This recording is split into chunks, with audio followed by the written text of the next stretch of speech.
This week, we hear in the gospel a real-life version, basically, of what we heard last week.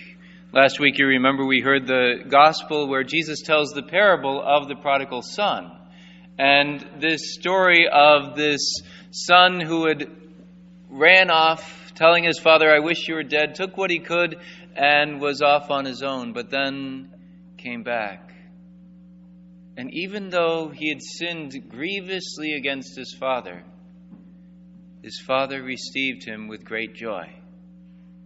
Today we hear about this woman caught in the very act of committing adultery. Now, we notice that the scribes and the Pharisees who are dealing with this right now, they're not at all interested in this woman's sin at all. Because if they were interested, they'd be saying, okay, where's the guy? But really, they're interested only in Jesus.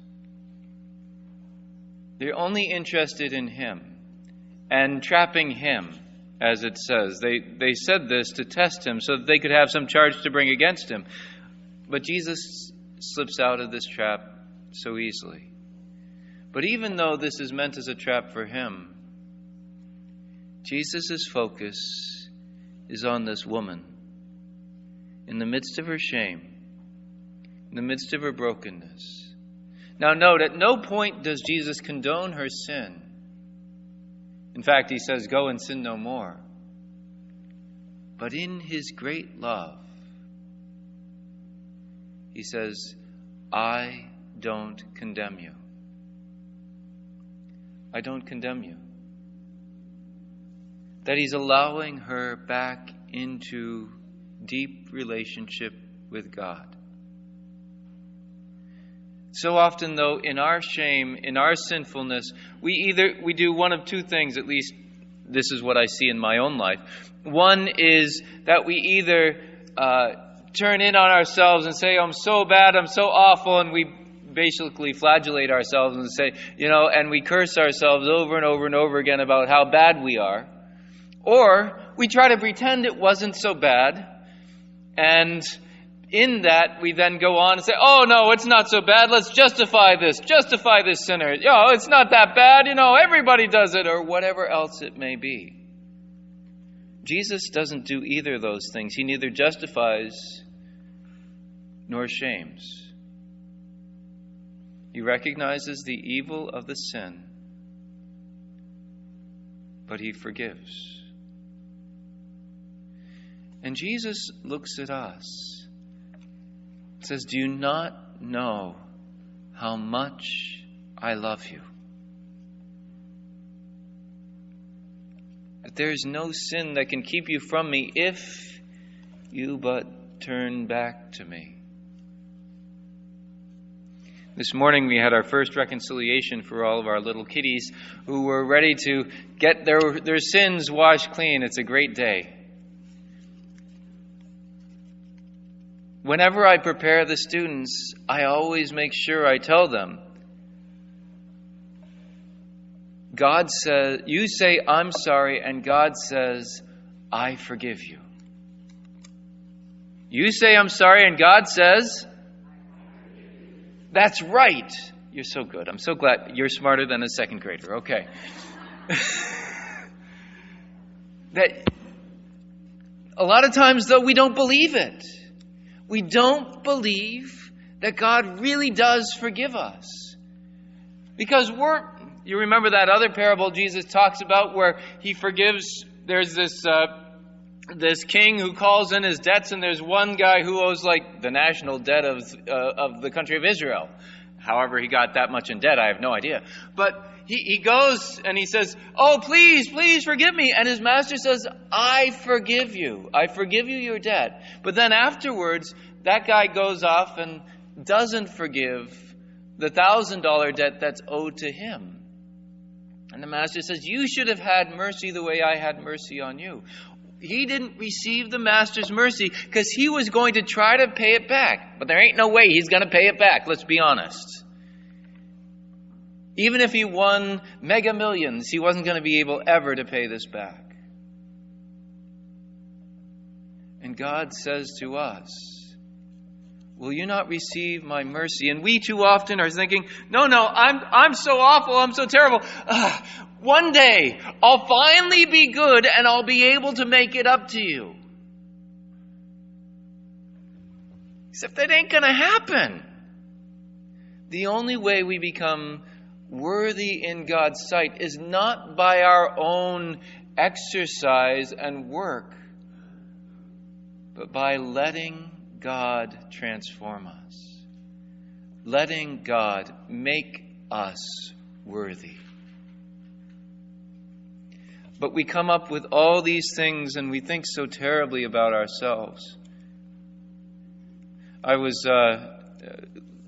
Last week I was in Pittsburgh for a meeting, and then I went over to visit a friend who was a religious sister, and in the midst of everything, she brought me to the thrift store that she works at, and I saw this poster there, and I took a picture of this. I love this. And the title on the poster is, "Do you seriously think God can't use you?" Do you seriously think God can't use you? We think so often our sins make us so horrible, even God can't do anything with us. And yet God does. Do you seriously think God can't use you? Noah was a drunk. Abraham and Sarah were too old. Isaac was a daydreamer. Jacob was a liar. Leah was ugly. Joseph was abused. Moses had a stuttering problem. Gideon was afraid. Samson had long hair and was a womanizer. I'm not sure what long hair had to do with any of it, but it's great to see on a poster. Rahab was a prostitute. Jeremiah and Timothy were too young. David had an affair and was a murderer. Elijah was suicidal. Isaiah preached naked. Jonah ran away from God. Naomi was a widow. Job went bankrupt. Peter denied Christ. The disciples fell asleep while praying. That's a problem for a bunch of us. Martha worried about everything. Another thing that's a worry for all of us. The Samaritan woman was divorced. Zacchaeus was too small. Paul was too religious. Timothy had an ulcer. And get this, Lazarus was dead.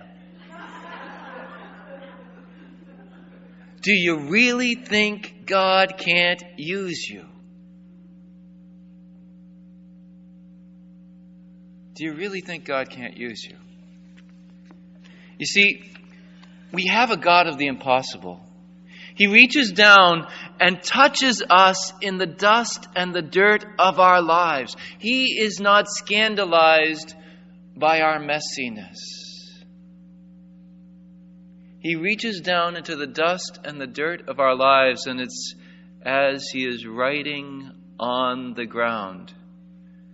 My image in my mind goes immediately to Michelangelo's picture of creation that we see in the Sistine Chapel, where God's reaching out with His finger to touch Adam and bring him to life.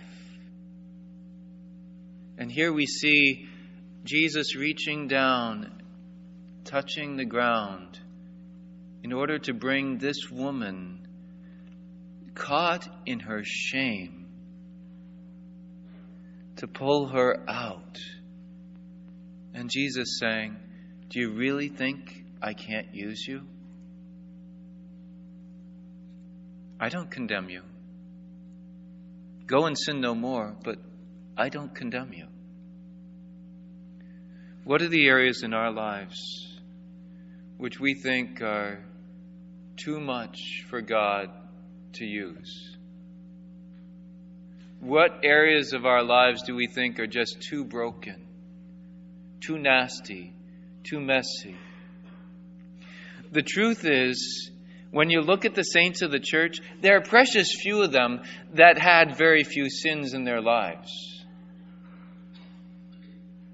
Many of them were bigger messes than all of us put together. And God chose to use them. The question isn't, can God use us? And the question isn't even, will God use us? The question is, will we allow God to use us? Will we allow Him to touch our darkness, our mess, our brokenness, our sinfulness? Will we allow Him to enter in and use us even in the midst of our brokenness?